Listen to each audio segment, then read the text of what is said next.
வணக்கங்க.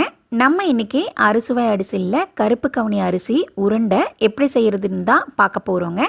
இதில் நாட்டு சர்க்கரை வெல்லம் எதுவும் பயன்படுத்தலை. ஆவியில் வேக வச்சு ஆரோக்கியமாக எப்படி செய்கிறதுன்னு தான் சொல்ல போகிறேங்க. 3 வயசுல இருந்து எல்லா வயதினரும் இதை சாப்பிடலாம். ஆரோக்கியமாக சமைச்சு சாப்பிடணும். சின்ன பிள்ளைங்களுக்கு பெரியவங்களுக்கும் சர்க்கரை வெல்லம் பயன்படுத்தாமல் இனிப்பு செய்யணும்னு நினைக்கிறவங்க எல்லாருக்கும் இந்த வீடியோ யூஸ்ஃபுல்லாக இருக்குங்க. ஸ்கிப் பண்ணாமல் பாருங்கள்.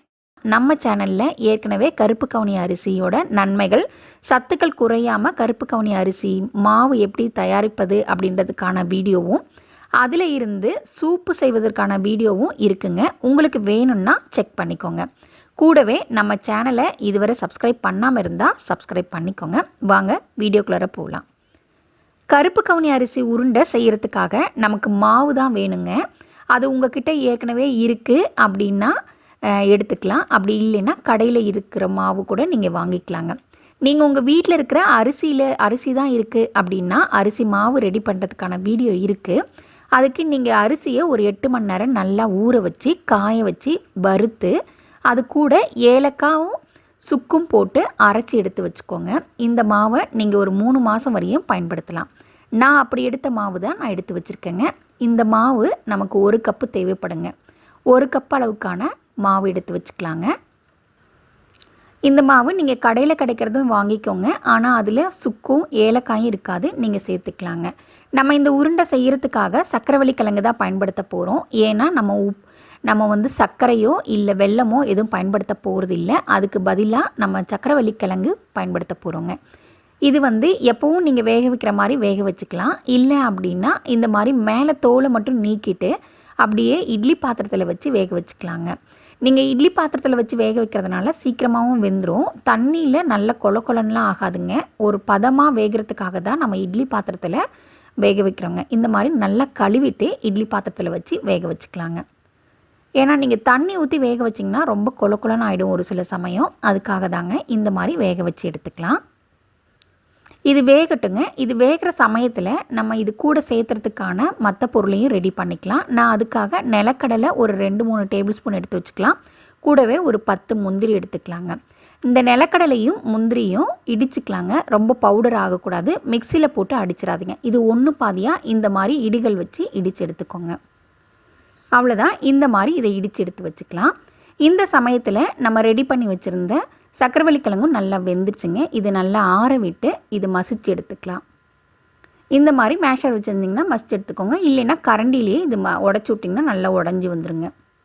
நல்லாவும் வெந்திருக்கும், தண்ணியும் இருக்காது. அதுக்காக தான் நம்ம இட்லி பாத்திரத்தில் வச்சு வேக விடுறது.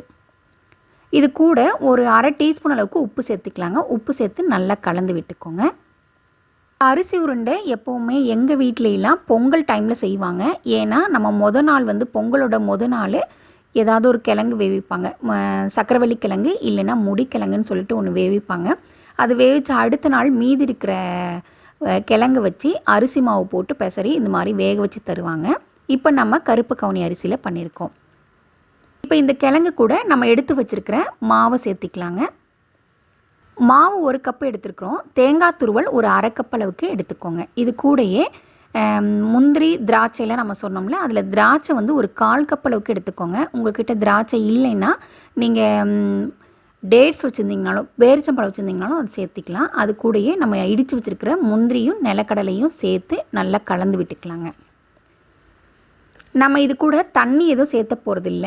இந்த சக்கரவள்ளி கிழங்கோட ஈரப்பதத்திலேயே தான் நம்ம பெசர போகிறோம். உங்களுக்கு சப்போஸ் உங்களுக்கு இதில் ரொம்ப வர இருக்குது அப்படின்னா கொஞ்சம் சக்கரவள்ளி கிழங்கு சேர்த்துக்கோங்க.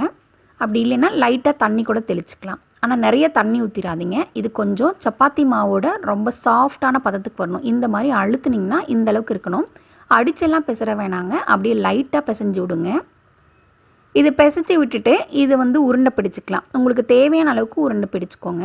ரொம்ப பெருசாக பிடிச்சிட வேணாம். கொஞ்சம் மெதுன்னு பிடிங்க. ரொம்ப இறுக்கியும் இது பிடிக்கக்கூடாது.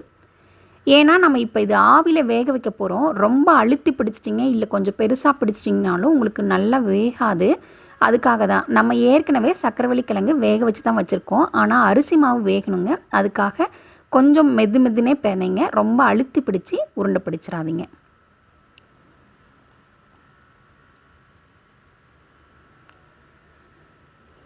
அவ்வளோதாங்க. எல்லா உருண்டையும் நான் பிடிச்சிட்டேன். இப்போ இது இட்லி பாத்திரத்தில் வச்சு வேக விட்டுக்கலாங்க. நம்ம இதில் எண்ணெய் எதுவும் தடவணுன்ற அவசியம் இல்லை. நம்ம ஏற்கனவே இருந்து தண்ணியோடையே இருந்தால் போதும். அப்படியே நம்ம இதை வந்து இட்லி பாத்திரத்தில் எடுத்து வேக விட்டுறலாங்க.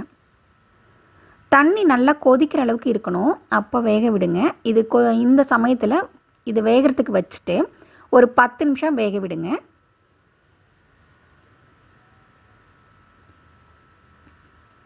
இது நல்லா வேகட்டும். 10 நிமிஷம் ஆயிடுச்சுங்க. இந்த சமயத்தில் நீங்கள் ஓப்பன் பண்ணி பார்த்தீங்கன்னா பாருங்கள், மேலே நல்ல எண்ணெய் பூசின மாதிரியே இருக்கும். ஆனால் இப்போ டச் பண்ணிடாதீங்க. இப்போ கையில் தொட்டிங்கன்னா ஒட்டிட்டு வரும். ஏன்னா நம்மளோட கருப்பு கவுனி அரிசி வந்து கொஞ்சம் ஸ்டிக்கி கன்சிஸ்டன்ஸாக இருக்கும். அதனால டக்குன்னு எடுத்திங்கன்னா கொல கொலன்னு தான் இருக்குங்க. இது நல்லா ஓப்பன் பண்ணி விட்டு ஆற விடுங்க. ஆறுனதுக்கு அப்புறம் தான் நீங்கள் இதை கையில் எடுக்கணும். உடனே எடுத்திங்கன்னா இது கையில் ஒட்டிட்டு தான் வரும். கொல கொலன்னு ஆன மாதிரி ஆகிடுங்க. நல்லா ஆறுனதுக்கப்புறம் எடுத்து பாருங்கள், ரொம்ப சூப்பராக இருக்குங்க. நம்ம இதுக்குள்ளே போட்டுக்கிற சக்கரவள்ளி கிழங்கு ரொம்ப டேஸ்ட்டாக இருக்குது அண்ட் ரொம்ப நல்லாயிருக்குங்க. சக்கரவள்ளி கிழங்கோட இனிப்பே போதும். நீங்கள் எக்ஸ்ட்ரா இனிப்பு எதுவும் சேர்த்த தேவையில்லைங்க. அவ்வளோதாங்க, நம்மளோட கருப்பு அரிசியோட உருண்டை ரெடி பண்ணிட்டோங்க. இதில் சர்க்கரை எதுவும் சேர்த்தலை. இது ரொம்ப நல்லாயிருக்கும். எல்லாருமே விரும்பி சாப்பிடுவாங்க. நீங்களும் ஒரு முறை உங்கள் வீட்டில் இது ட்ரை பண்ணி பார்த்துட்டு எப்படி இருக்குன்னு சொல்லி கமெண்ட்டில் தெரியப்படுத்துங்க. இந்த வீடியோ கண்டிப்பாக உங்களுக்கு பயனுள்ளதாக இருக்கும்னு நினைக்கிறேங்க. கண்டிப்பாக இந்த வீடியோவுக்கு ஒரு லைக் பண்ணிவிட்டு உங்கள் ஃப்ரெண்ட்ஸ் கூடயும் ஷேர் பண்ணிக்கோங்க. தேங்க்யூ.